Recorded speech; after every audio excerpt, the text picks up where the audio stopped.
You probably don't know whether you're coming or going with a bit of all this travelling. Where have you come from before this? Where were you? I was in London, actually, Right. so not too bad. Okay. And you have a interesting, I guess, I don't know, lineage or childhood. You travelled around a bit when you were young. Where have you lived, and how has that come to be? Why have you travelled around so much?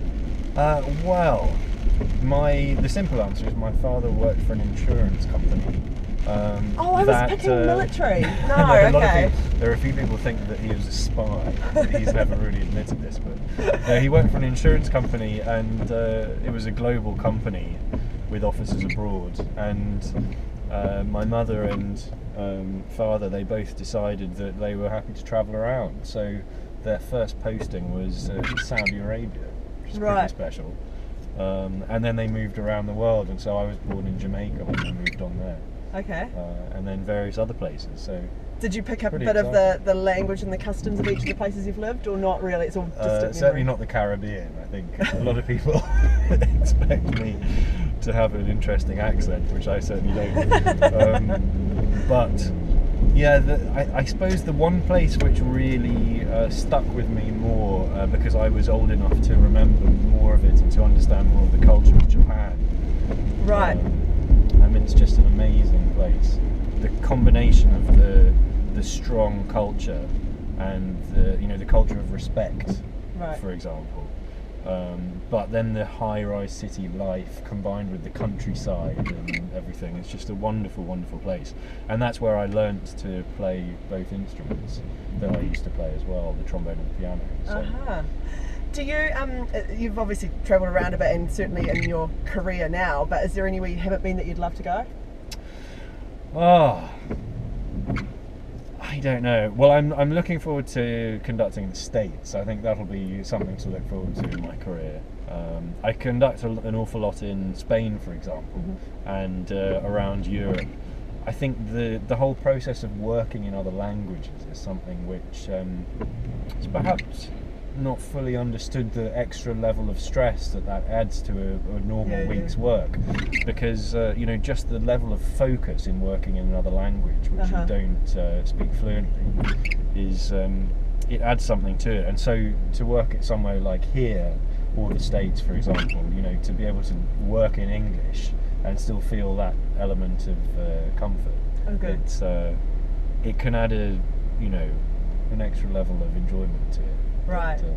So when you like to de-stress, what do you do? Do you play sport? Do you unwind with a video game? What's your go-to? Certainly not video games. I've never been a video game player. Not sure why, but just sorry, I just kind of thought the hoodie. No, right, okay. No, certainly not video games.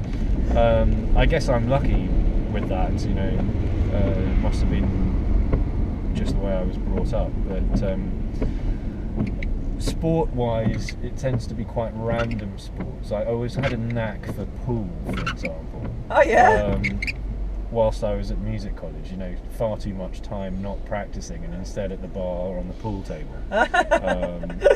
So I remember winning the college championship. That was a proud moment in my life.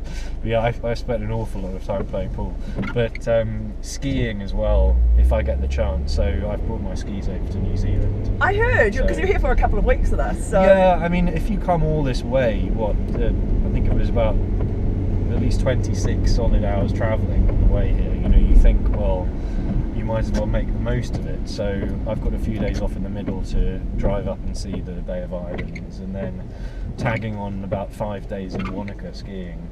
Very nice. And the week after I finish. So. Have you been here before? Is this your first time? When I was young.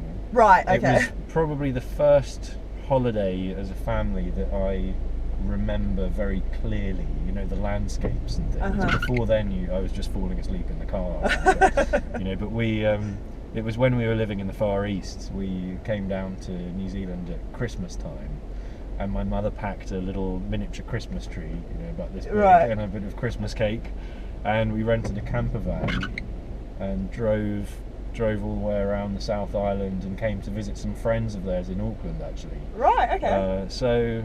I have been here before. It's just, I guess, 25 years or something ago. So And the college, the university professor you're meeting up with today is through Yeah, London, or? I've got a great friend based in Scotland who's got all sorts of networks of friends around the world. So if he hears that I'm off to a certain part of the world, he often make sure I meet up with certain friends of his. Oh, good. It's great fun. You have a couch wherever you go, then, huh? yeah, certainly. Although I must say it's great here staying on the harbour. What a view! Yeah. Yeah. Despite the Well, weather. I love it though. There's something about seeing the storms come in over the waterfront. It's a pretty special experience. Reminds me of being on the coast. Well, we're here. This is Radio New Zealand. Oh, we're on the marvellous. Upbeat program, a wonderful program. So you'll have to say hello to Eva for me. I shall do. Looking forward to it.